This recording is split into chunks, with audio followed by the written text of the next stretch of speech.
on a eu l'idée de faire un poulailler dans le quartier. En fait, à la base, c'était pour essayer de valoriser les déchets qu'on avait dans le ménage, les restes de nourriture. Puis ensuite, on s'est dit qu'on pouvait peut-être partager ça avec d'autres personnes qui seraient intéressées, autant pour les nourrir que s'en occuper. Nous, on est une famille de 4, et puis les déchets pour moi et le recyclage, ça a toujours été un point sensible et important, surtout en termes de pédagogie pour les enfants.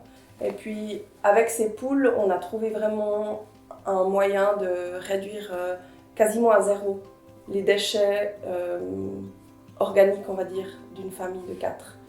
Alors des restes d'épluchures par exemple, des restes de plats, les poules mangent tout.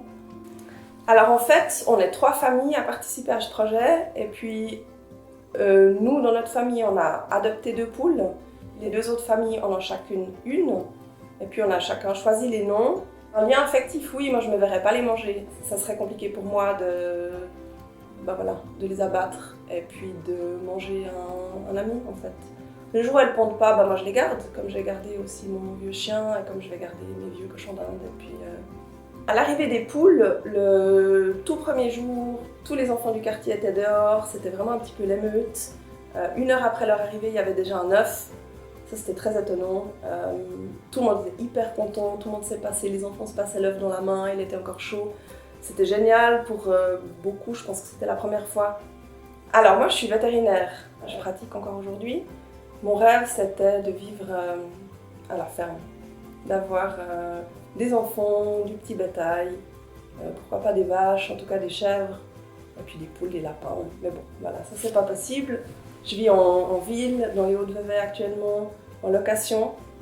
Et puis, ça fait quelques années que je me demande comment on peut arriver à se rapprocher de ce rêve-là. Les poules, c'est un moyen facile d'y arriver. L'idée, elle vient de moi à la base. Ensuite, j'en ai parlé avec un ami qui m'a fait la construction, les plans pour le poulailler. Et puis, en fait, la fin de la construction, tout le monde s'y est mis du quartier. Pour la peinture, pour dessiner le toit, pour faire le grillage, pour faire la volière. Les enfants ont peint, ont poncé, ont réfléchi comment faire le pondoir. Donc ça c'est vraiment un projet commun. Et à la fin, on s'est dit, mais on est en train de leur faire un petit palace à ces petites chéries. Donc on a décidé de le baptiser, en fait, c'est le Côte-Côte Palace de Vevey, premier du nom. Mais j'espère qu'il va essaimer plein de petits spas, de petits palaces annexes.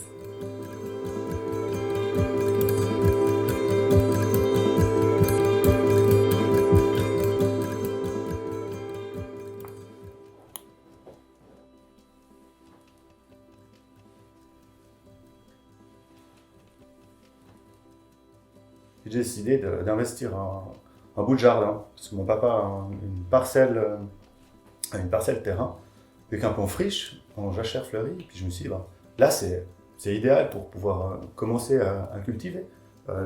Ça me permet de pouvoir presque me nourrir, on va dire, pas dire complètement, parce qu'il y a quand même des choses qui ne poussent pas chez nous. Ça me permet de pouvoir minimiser mes coûts, mais pour moi c'est aussi une façon de pouvoir me dépenser, de pouvoir construire et de voir quelque chose qui évolue et puis de suivre le cycle du temps. Et quand on ramène des légumes, c'est super chouette parce qu'il y en a beaucoup pour moi, puis on distribue aussi les légumes. Donc pour moi, le potager, c'est pas du tout un moyen de faire de l'argent. Je suis pas du tout intéressé à être maraîcher, mais plutôt à faire partager les connaissances, les compétences et peut-être aussi un bout de terrain parce qu'il y a encore presque 6000 mètres carrés qu'on pourrait cultiver. Donc, ce qui fait que j'en donne, en fait, c'est plutôt donner. Et puis, pour moi, c'est aussi une façon de faire découvrir des légumes de saison, de la région, bio, etc. Et puis d'essayer d'autres goûts. Et oui, on fait attention à des associations. Ça, c'est aussi quelque chose que je découvre, puis que j'apprends au fur et à mesure en autodidacte. C'est de regarder quels sont les légumes qui vont pousser bien ensemble. Et ça me permet en fait de comprendre pourquoi est-ce qu'au fait ça s'est perdu, ce genre de savoir. Parce qu'avec la mécanisation, ça c'est quelque chose qui n'est pas forcément possible à faire. Je choisis les légumes en fonction déjà de mes goûts, ce que j'ai envie d'essayer, et puis aussi des graines que je trouve qui correspondent à mon éthique. Donc c'est des graines bio, des graines que je vais pouvoir utilisées l'année d'après. Une énorme partie de mes graines qu'on utilise et qu'on va utiliser là en 2017, ce sont des semences issues de notre propre potager de l'année passée, quoi. J'ai une deuxième personne qui me donne un coup de main, c'est mon papa. Donc pour plein de gestes, je lui demande au fait des coups de main et puis c'est un bon partenariat qu'on fait ensemble. C'était au fait lui l'initiateur là-dedans. Donc maintenant je suis celui qui doit me guider parce que moi, entre le côté professionnel, ce que je faisais, on a d'autres moyens de cultiver, d'autres moyens techniques, disons, on a quand même des serres, des choses comme ça qu'on n'a pas. Maintenant, il faut partir des moyens très simples. Moi, j'arrive avec des idées, avec des projets, et puis moi, j'ai pas autant de patience que mon papa. Puis mon papa, il est un petit peu plus méticuleux, et puis il a des gestes que je connais pas, par exemple pour soit repiquer des plantons, de la patience pour séparer les graines, les choisir. Donc ça, c'est des choses où on est complémentaires aussi entre les deux, quoi. Dans les compétences, soit professionnelles, mais aussi au niveau du caractère.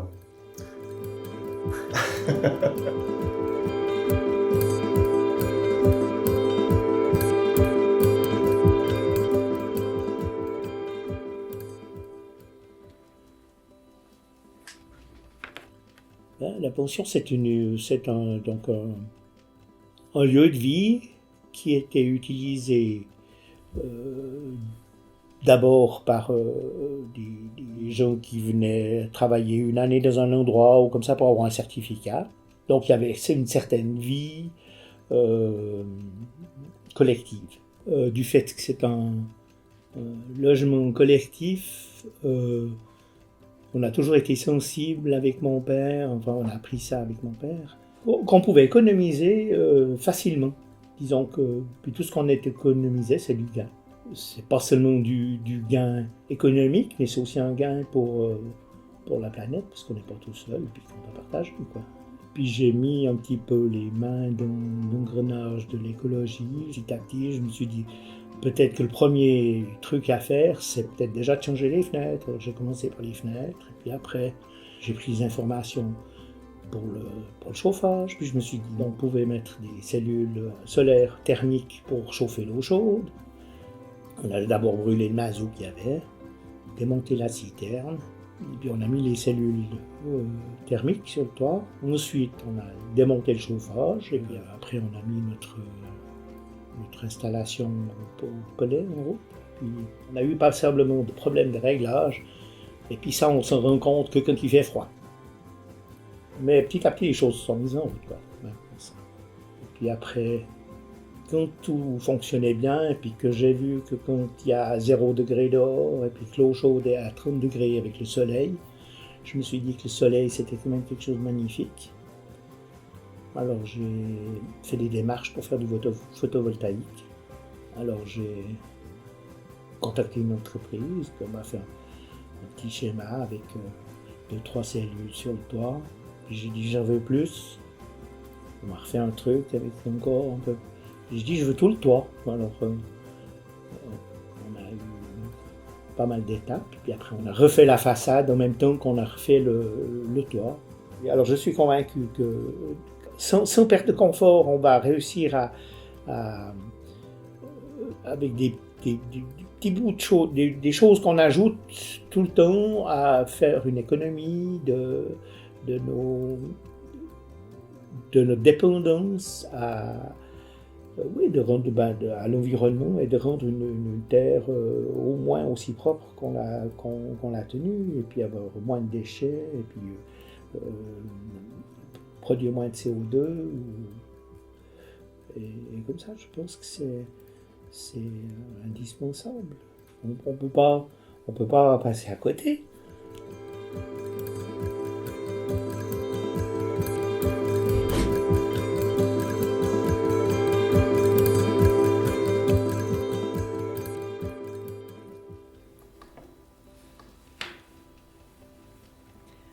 Alors, on a créé la Fourchouette il y a 4 ans maintenant parce que je trouvais qu'il y avait des lacunes dans l'alimentation des enfants, dans ce qui était proposé par les écoles, par la commune. Et j'avais envie que mes enfants ils soient dans un environnement agréable, entourés de gens qui avaient envie d'être là et qui mangent des produits locaux et de saison.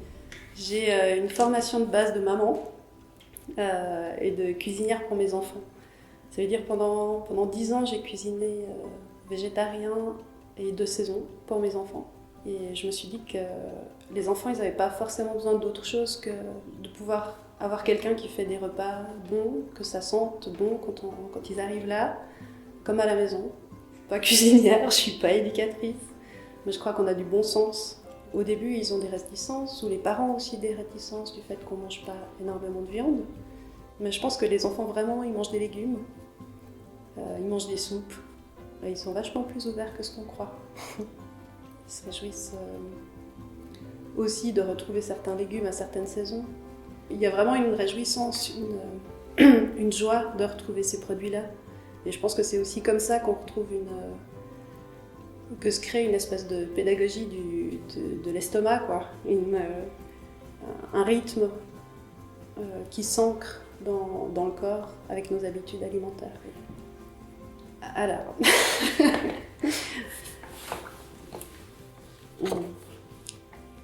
Alors, les enfants, quand ils arrivent à la cantine, déjà, ils arrivent dans une jolie maison, où il y a un jardin, et quand ils rentrent, il y a les odeurs de la cuisine. Je fais exprès de laisser la porte ouverte pour qu'il y ait le fumet qui dépasse. Alors, ils arrivent déjà avec les sens qui sont ouverts. Ils rentrent dans la cuisine, ils ouvrent les couvercles des casseroles. Il y en a même qui mettent le doigt dedans. Ils ouvrent le four, ils regardent dans le four. Et tout de suite, ils arrivent. On mange quoi? C'est ce côté créatif et de contact aussi avec les légumes, les odeurs, le travail manuel. Ils viennent vraiment avec plaisir. Je pense qu'ici, on leur donne la possibilité de s'exprimer, d'être ce qu'ils sont et d'être bien encadrés. Et ils ont une grande liberté d'être. Du coup, ils sont tout contents, ils sont souvent très enthousiastes.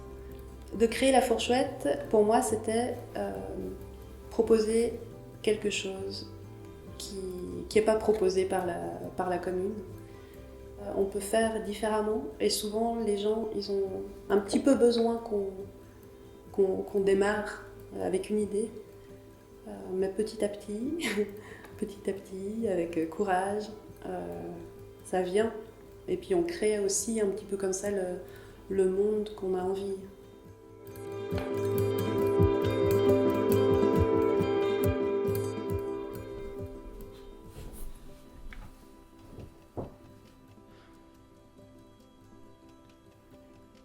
Je me suis rendu compte que j'avais plus envie d'avoir autant de choses et que j'avais envie de vivre plus simplement.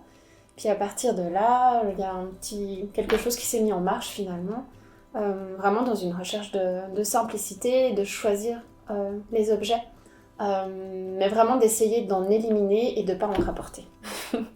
Si je pense par exemple à ma salle de bain, elle a quand même passablement changé. Avant, j'avais vraiment tout un tas de produits. Je sais pas, les produits de douche, les shampoings, maquillage, on avait vraiment une palette assez énorme. Et puis je me suis rendu compte qu'il y avait quand même vraiment beaucoup de produits chimiques dans tout ce que j'avais à la maison. Donc à partir de là, j'ai un peu fait des recherches et puis c'est pas très compliqué finalement de changer une salle de bain pour quelque chose d'un peu plus naturel et de meilleur pour la santé. Enfin, par exemple, le produit de douche, j'ai simplement remplacé par du savon de Marseille. Et puis ici, on a vraiment des assez jolies solutions qui sont des petits magasins de proximité. Déjà, le fait qu'ils soient plus petits, je m'y retrouve mieux. Dans le magasin bio où je vais, ils ont tout un stock de choses en vrac. Il y a, je sais pas, des pâtes, il y a toutes sortes de graines, il y a des céréales. Donc ce que je fais en fait quand je vais faire mes courses, je peux y aller avec mes cornets, mes sacs, enfin ça demande un peu d'organisation, mais quand j'y vais, après j'ai quasiment aucun déchet, enfin non, j'ai aucun déchet. J'ai des petits cornets en coton, enfin des petits sacs plutôt en coton, mais j'estime qu'on ne peut pas économiser sur l'alimentation.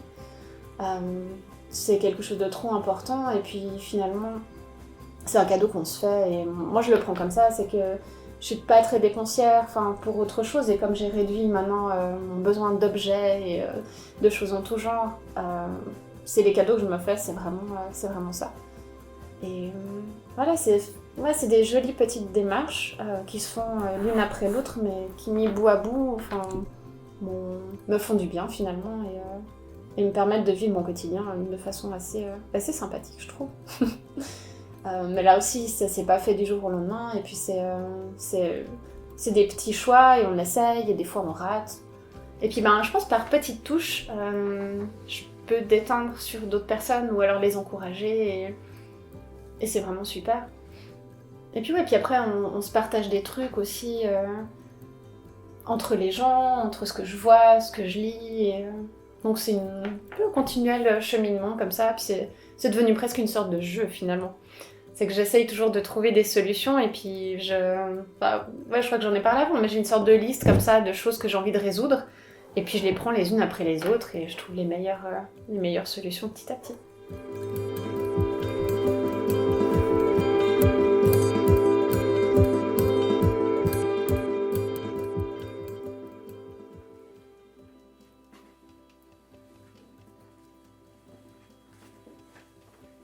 C'est notre fils Julien qui nous a parlé de la permaculture, donc on n'y connaissait vraiment rien du tout. Il avait dit aussi ça va sauver le monde. Voilà, ça va sauver le monde. Ça va sauver le monde. Alors on s'est dit bon, on va aller voir ce qui va sauver le monde. Et ensuite, on a fait un cours de permaculture. Designer en permaculture. C'était notre cadeau de mariage de nos 20 ans. En fait, on savait pas trop quoi faire pour nos 20 ans de mariage. Et puis, à chaque fois, on se disait « Ah bah oui, on va faire ceci. » Et puis, on tombait jamais d'accord. Et puis, on a un principe, c'est qu'on ne fait pas tant qu'on n'est pas les deux d'accord. Et puis, pour finir, après 15 jours de débat, j'ai dit « mais si on faisait un cours de permaculture ?» Puis il m'a dit « Ah ouais !» Et puis voilà, c'est comme ça qu'on s'est lancé dans l'aventure. Alors là, le design, il inclut vraiment la globalité. Le but du design, c'est plutôt créer un écosystème qui fonctionne, qui soit pratique, qui soit productif aussi, qui soit esthétique. Donc c'est vraiment un ensemble. On a deux conceptions différentes. C'est-à-dire qu'Eric, il veut de la productivité, il veut que ce soit efficace, il est très pragmatique. Et puis moi, je veux que ce soit très esthétique. On va favoriser l'arrivée des insectes, favoriser les oiseaux aussi, etc., le développement des oiseaux. Donc on essaye de recréer un biotope naturel. Toute cette vie, elle est très très importante dans le concept de la permaculture, puisque ça permet les crapauds mangent les limaces, etc. Donc ça devrait créer un équilibre naturel, parce qu'il est complètement déstabilisé. C'est aussi pour ça que quand on crée un design, il va falloir attendre peut-être 4-5 ans avant que ça reprenne un nouvel équilibre. Et nous, on va aller dans ce sens-là. Il faut avoir des bons voisins. Qui en s'entendent bien. Qui peuvent venir arroser. Parce que ça aussi, ça fait partie de la permaculture. C'est d'avoir des gens sur qui on peut s'appuyer, puis les gens peuvent s'appuyer sur nous aussi. C'est pas que de la culture de jardin, c'est aussi de la culture sociale, je dirais. Et puis comme il y a pas mal de personnes qui sont dans un mouvement justement de transition, on a découvert, on s'épanouit, mais à chaque fois qu'on rencontre de nouvelles personnes, c'est extra. Au départ, la permaculture, c'était vraiment partie de la culture, en fait. Et puis ça s'est développé, c'est devenu aussi, on pourrait parler de permaculture humaine, pour créer des liens, échanger les idées, échanger les connaissances. Échanger les graines. Échanger les graines aussi. Et la permaculture, c'est un peu une philosophie de vie aussi. C'est-à-dire que quand on commence à rentrer là-dedans, il y a une certaine logique dans ce qu'on fait, on ne peut plus faire d'autres choses, c'est plus possible. Des fois, c'est aussi en faisant des erreurs qu'on découvre certaines choses. Donc, il y a beaucoup à apprendre. Et puis, moi, je me rends compte, plus on en sait, plus on se rend compte qu'on ne sait pas grand-chose, en fait. Il y a plein de surprises. Il faut essayer. Il faut faire ses tests soi-même. On apprend tous les jours. On apprend tous les jours. On n'a pas fini d'apprendre. On est des apprentis.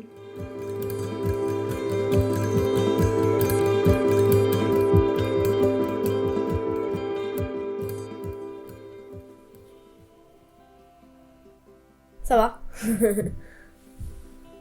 Moi j'ai toujours quasiment toujours vécu comme ça, et jusqu'à quand j'avais 5 ans, on a eu une voiture mais on l'utilisait pas énormément, et puis après j'ai plus de voiture. On peut aller partout. La voiture, elle a une certaine épaisseur que l'humain n'a pas. Bon voilà, il n'y a pas besoin de déchiffrer et pas besoin d'allumer le moteur. Ce qui est long et chiant, ça fait du bruit.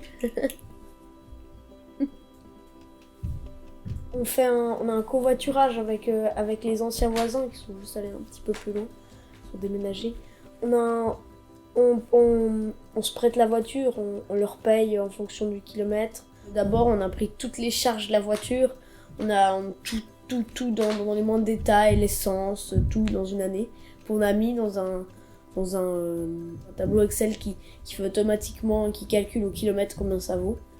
Ça nous a donné un prix qu'on paye pour à chaque fois chaque kilomètre qu'on fait avec la voiture.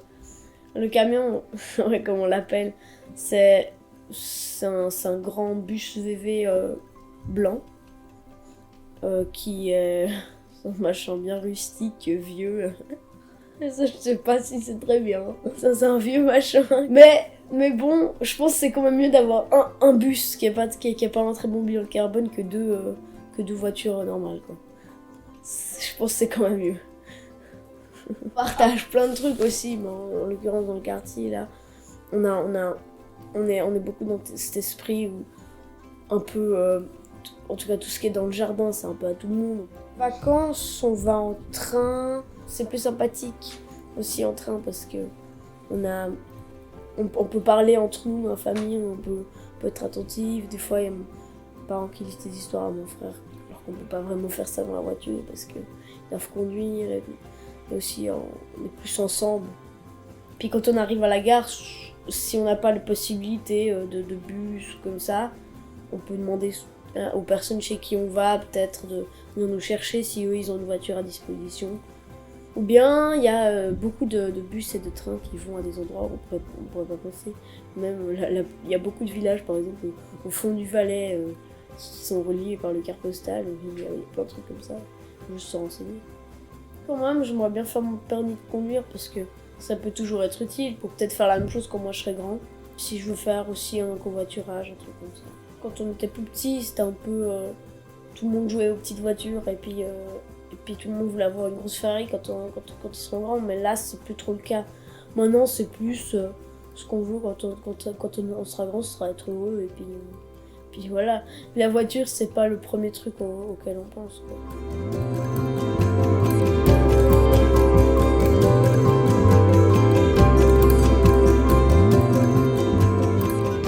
Ah moi j'ai plein de petits rêves pour demain.